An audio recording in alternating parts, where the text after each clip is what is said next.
애널리스트들은 삼성전자 망한다고 다 팔라고 난리 났을 겁니다. 아마. 포시마크를 잘 인수했는지 아닌지는 우리가 판단할 수가 없습니다. 애널리스트들을 판단할 수가 없습니다. 그냥. 애널리스트들도 모르겠는 사실 저희가 마찬가지로 생각하거든요. 얼마나 역량이 있느냐 사실 그거 가지고 판단해야 된다.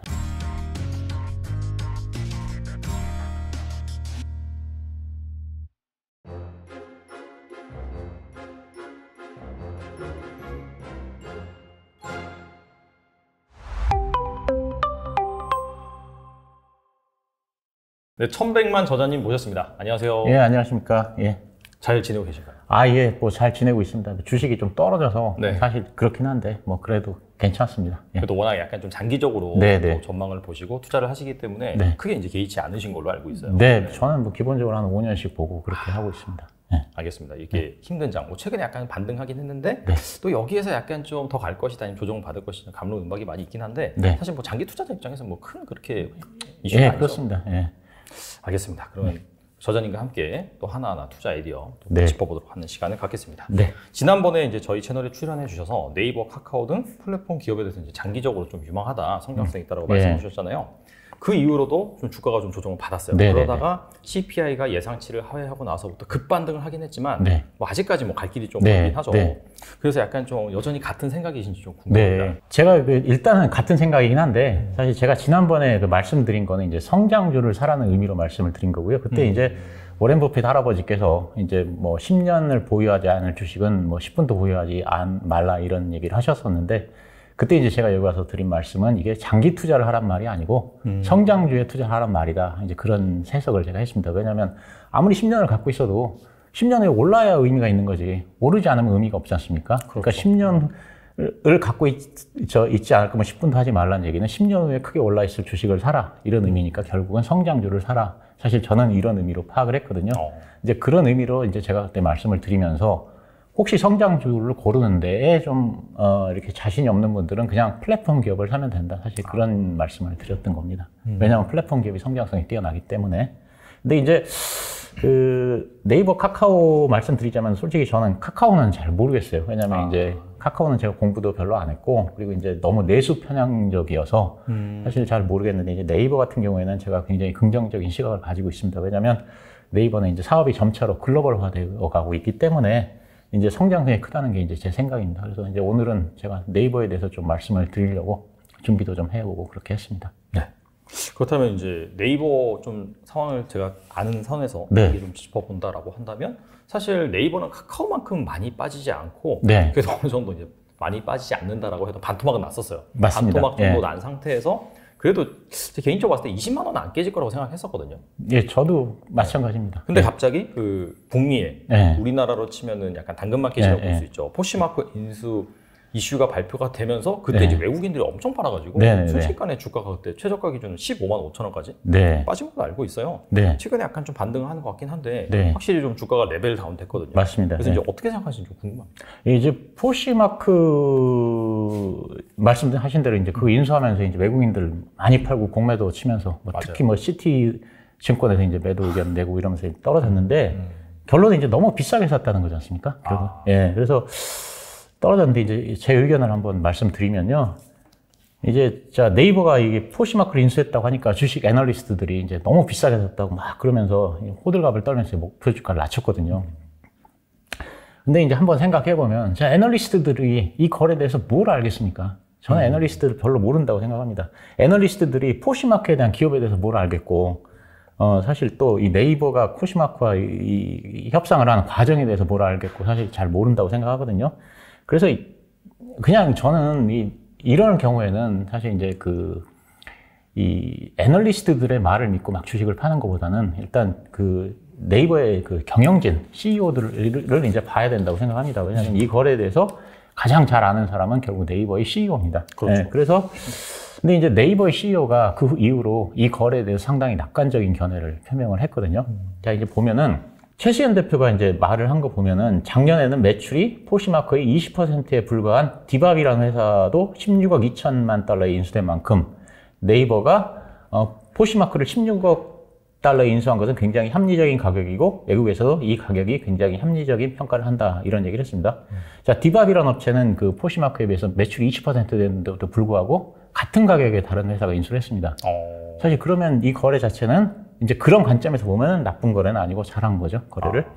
근데 이제 또 포시마크는 현금을 4억 달러를 갖고 있기 때문에 실제로 이 회사의 인수가는 이제 12억 달러, 우리 돈으로 1조 7천억 정도가 됩니다. 그러면 오히려 훨씬 더 싸게 인수한 셈이 되고요.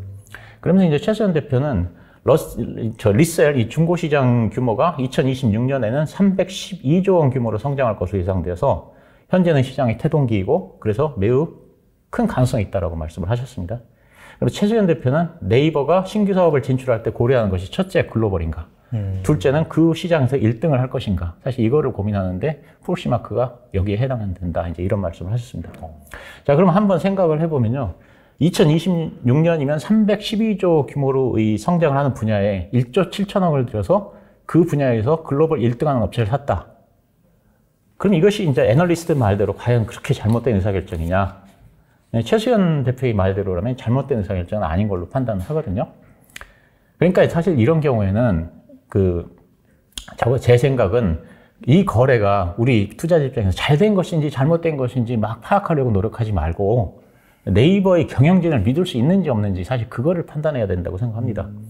왜냐하면 저희가 아무리 노력해도 그 거래를 파악할 수가 없고요. 사실 애널리스트들도 이 거래에 대해서 잘 모릅니다. 제가 보기에는. 근데 이제 네이버는 지금까지 사업을 아주 잘 해왔습니다. 그렇기 때문에 현재 시점에서는 그 이해진 창업자를 비롯한 네이버의 경영진을 믿지 못할 이유는 없다. 저는 그렇게 생각을 합니다. 그래서 이제 보다 이제 좀 이해를 돕기 위해서 과거에 이제 돌아가서 삼성전자 얘기를 제가 들어보겠습니다. 1983년 2월 8일 삼성그룹 이병철 회장이 삼성그룹이 반도체 사업에 진출한다는 그 유명한 도쿄 선언을 했습니다. 네. 그러면 자, 이 뉴스를 접한 투자자들은 삼성전자 주식을 팔아야 될까요? 사야 될까요? 삼성전자 주식은 오를까요? 떨어질까요? 이제 한번 생각을 해보면요. 그래서 제가 이제 여기 나오면서 그 당시 삼성전자 주식을 좀 찾아보려고 했는데 너무 오래돼서 찾아보지를 못했습니다. 네. 근데 만약 그 뉴스가 지금 터진다. 그러면 아마 삼성전자 주식은 하한가로 떨어졌을 겁니다. 제가 보기에는. 네. 그리고 애널리스트들은 삼성전자 망한다고 다 팔라고 난리 났을 겁니다, 아마. 1983년 도쿄 선언을 통해서 삼성전자가 그 반도체 사업에 뛰어들었을 때, 잘 모르시는 분들은 아마도 이 삼성전자의 그룹 내부 임원들이 반도체 사업 진출하는 걸 적극 지원하고, 뭐 국가도 지원하고 해서 굉장히 우호적인 분위기에서 출발했다. 사실 이렇게 생각하시는 분이 많을 것 같은데, 사실상 그 반대입니다. 삼성그룹 모든 임원들 100%가 다 반대했습니다. 네. TV 하나도 제대로 못 만드는데 무슨 첨단이냐. 사실 이런 그 분위기가 많았고, 그래서 위험하다. 이제 이런 식의 반응을 다 보였습니다. 그래서 삼성그룹이 반도체 사업에서 성공한다고 믿는 사람은 삼성그룹 내부에 사실 한 명도 없었다고 해도 과언이 아니고요. 오로지 이병철 회장과 이건희 회장 두 사람만 성공의 가능성을 믿고 있었습니다. 우리나라 정부도 마찬가지였습니다. 이 반도체 사업 진출하면 삼성그룹 망한다. 그러면 우리 경제도 타격이 되니까 하지 마라. 그러면서 직간접적으로 압력을 넣고요. 네. 미국의 인텔은 삼성 이병철 회장을 과대망상증 환자라고 했고요. 일본의 미쯔비시 연구소는 삼성이 반도체 사업에서 성공할 수 없는 5가지 이유라는 보고서를 냈습니다. 이게 굉장히 유명한 보고서 뭐 아실 겁니다. 네. 이 보고서에서 작은 내수 시장, 취약한 관련 산업, 부족한 사회간접 자본, 삼성전자의 열악한 규모, 빈약한 기술 등 5가지를 성공할 수 없는 요인으로 꼽았습니다. 근데 지금은 어떻습니까? 반도체 없는 삼성전자는 사실 생각하기 어렵지 않습니까? 그럼 우리가 만약 타임머신을 타고, 자, 이병철 회장께서 이제 도쿄 선언을 했을 1983년으로 돌아가면, 자, 우리가 이제 반도체 사업을 진출한다는 뉴스를 접했습니다. 그러면 제 생각에는 우리가 봐야 하는 것은 애널리스트들의 의견이 아니고 삼성전자의 CEO를 믿을 수 있느냐 없느냐. 사실 그거를 먼저 생각을 해야 됩니다. 자, 이병철 회장과 이건희 회장을 믿을 수 있느냐 없느냐. 이걸로 판단을 해야 된다고 저는 생각합니다. 그러면 삼성전자가 그동안 어떻게 사업을 해왔는지를 보면 됩니다. 근데 이제 삼성전자는 그 반대로 1969년에 설립이 됐는데 일본 산요전기의 기술을 이전받아서 제품을 생산할 계획이었는데 근데 LG전자를 비롯한 국내 그 전자회사들의 반발이 아주 극심했습니다. 그래서 이제 삼성전자가 제시한 게 자기가 만드는 제품의 85%는 수출하고 15%만 국내에서 팔겠다 이렇게 했는데 기존 전자회사들이 테레비, 라디오 단 한 대도 국내에서 팔면 안 된다고 극심하게 반발을 했습니다. 그래서 결국 삼성전자는 하는 수 없이 생산량의 100% 전량을 다 해외에 수출하는 조건으로 공장 허가를 받았습니다. 이제 그렇게 해서 이제 이 시장에 진입을 했는데 국내에서는 한 대도 팔 수가 없었습니다. 왜냐하면 사실 그 당시에 이제 국내 가격 시세는 국제 시세보다 3배가 비쌌습니다. 그러니까 국내에서 제품을 파는 기존 회사들은 이게 노다지가 났었는데 이런 노다지 시장을 삼성전자하고 나눠 먹고 싶지가 않았던 겁니다. 그래서 이제 할 수 없이 삼성전자는 전량을 해외에 수출하게 됐는데 그럼 한번 생각해 보면 막 새로 설립한 회사의 제품이 좋을 리가 없지 않습니까? 그러니까 이제 해외에서도 굉장히 고전을 했습니다. 더구나 이제 국내에서 판매할 수 없기 때문에 다른 회사에 비해서 3분의 1에 이제 해외 판매를 하는 그런 여건이 됐었고요. 그래서 굉장히 어려운 여건에서 시작을 했다는 것을 제가 말씀을 드리는데, 근데 이제 이런 어려움을 이기고 1983년에 이미 국내 전자회사 중에서 최고의 전자회사로 성장을 했습니다. 이미 삼성전자는. 그러니까 즉 이병철 회장과 이건희 회장은 CEO로서 굉장한 역량을 발휘를 한 겁니다. 사실 그렇게 되면은 1983년 반도체 사업에 진출할 때 삼성전자의 CEO를 한번 믿고 기다려볼 수가 사실 있다고 저는 생각하거든요. 그러면 삼성전자가 반도체 사업에 진출한다는 뉴스를 접했을 때 겁에 질려서 이제 주식을 팔기보다는 CEO를 믿고서 장기 투자를 해보는 겁니다. 그러다 이제 아니다 싶으면 좀 손해보더라도 나중에 파는 게 맞다고 생각하거든요. 어쨌든 지금은 삼성전자와 LG전자가 하늘과 땅 차이인데 그 차이가 벌어진 이유는 저는 단 하나라고 생각합니다. CEO 차이입니다. 그러니까 이건희가 있냐 없냐 사실 저는 이 차이라고 생각하거든요. 근데 이제 네이버 같은 경우도 사실 기억을 하실지 모르지만 원래 그 인터넷에서 다음이 압도적인 1등을 했었습니다. 그 당시에는. 맞아요. 그 압도적인 1등을 했습니다. 그럼에도 불구하고 경영진들이 경영을 잘해서 지금은 네이버가 압도적인 1등을 하지 않습니까? 그러면 그 경영진이 지금 창업자가 아직도 경영에 관여하는 네이버의 경영진을 믿지 못할 이유는 없다. 저는 그렇게 생각을 합니다. 포시마크를 잘 인수했는지 아닌지는 우리가 판단할 수가 없습니다. 애널리스트들로 판단할 수가 없습니다. 그냥. 애널리스트들도 모르겠는 사실 저희가 마찬가지로 생각하거든요. 그러면 과거에 네이버 경영진이 잘 해왔는지 이건희 회장같이 잘 해왔는지 잘 해왔지 않았는지 사실 그걸 보고 저는 판단을 하고 잘 해왔다고 생각하면 그냥 일단은 믿고서 기다려야 된다. 저는 그렇게 생각을 합니다. 참고적으로 저가 이제 매출이 한 100억 정도 나온 그 회사의 대표를 2번을 했었는데 한 번은 제 회사였고 한 번은 이제 다른 삼성전자에 납품을 하는 회사였는데 이제 거기 좀 맡아달라고 해서 제가 가서 그냥 대표를 했었습니다. 근데 이제 사업을 이렇게 해본 사람은 그 회사의 CEO가 얼마나 중요한지를 압니다. 사실 그 회사의 전부입니다. 그 CEO가. 근데 이제 물론 이게 저희 같은 소기업은 또 대기업과 다르겠지만 저는 아직도 대기업의 절반은 CEO의 역량이라고 생각을 합니다. 아까 말씀드렸듯이 삼성전자와 LG전자가 하늘과 땅 차이로 벌어진 것도 CEO의 역량이고 2011년에 7조 원 적자가 나던 소니가 6년 만에 10조 원 흑자로 나는 소니로 탈바꿈한 것도 히라이 가즈오라는 CEO가 있었기 때문에 가능하다. 저는 이렇게 생각을 합니다. 그래서 사실은 회사에 있어서 CEO를 굉장히 높게 이렇게 비중을 둬서 투자할 때 생각을 해야 된다. 이렇게 생각합니다. 사실 그 주가, 뭐 주식 투자라는 것 자체가 미래의 그런 성장성을 사실 보고 투자를 하는 건데 사실 우리가 미래를 알 수는 없잖아요. 하지만 그럼에도 불구하고 좀 역설적이긴 하지만 그 CEO들이 그가 이제 걸어오면서 어떻게 사업을 하고 어떤 부분에 또 진출을 해서 성공적으로 이끌어 왔는지 그런 역량들을 잘 파악을 한다면은 확실히 그 기업이 미래에 있어서도 좀 성장할 가능성이 있다, 성공할 가능성이 있다, 그런 DNA를 가지고 있다. 그렇게 이제 판단할 수 있다, 그런 말씀이시네요. 맞습니다. 예. 그래서 이 소카 같은 업체가 미래의 성장성이 어떠냐, 투자할 만하냐, 사실 누가 그런 얘기를 저한테 물어보더라고요.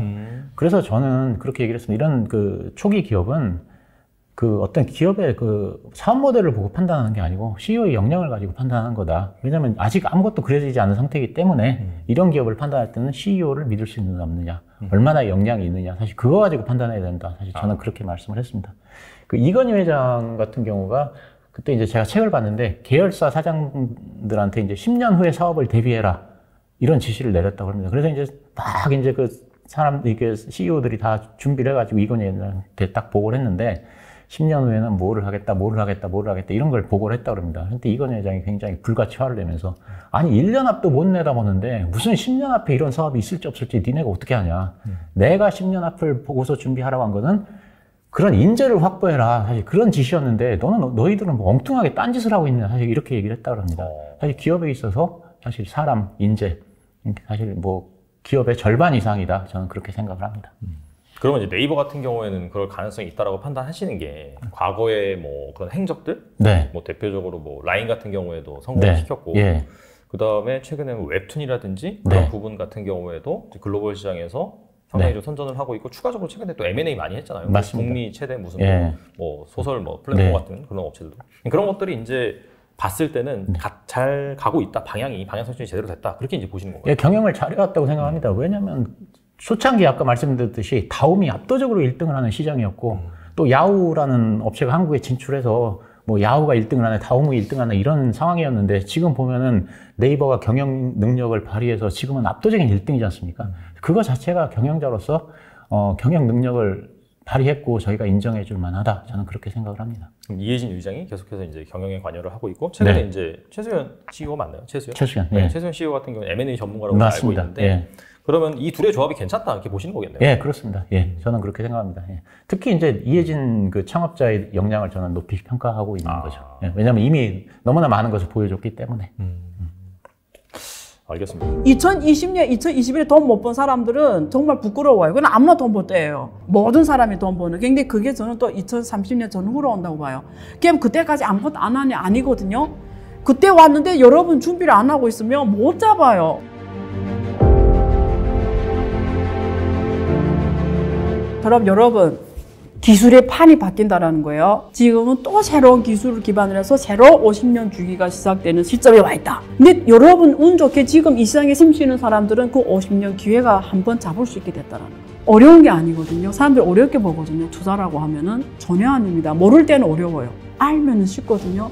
근데 이런 얘기를 누가 해주네 안 해주네에 따라 하늘과 땅 차이입니다. 그런 얘기를 해줄 거예요. 98년에 구글, 애플, 중국의 알리바바, 텐센트, 아마존 이런 기업들처럼 그 시작점이다 지금. 그런 사람들이 2.5% 안에 있는데 maybe 당신이 그 2.5% 들 수가 있다. 그런 시야, 인사이트를 주는 시간이 되도록 제가 하려고 하는 겁니다.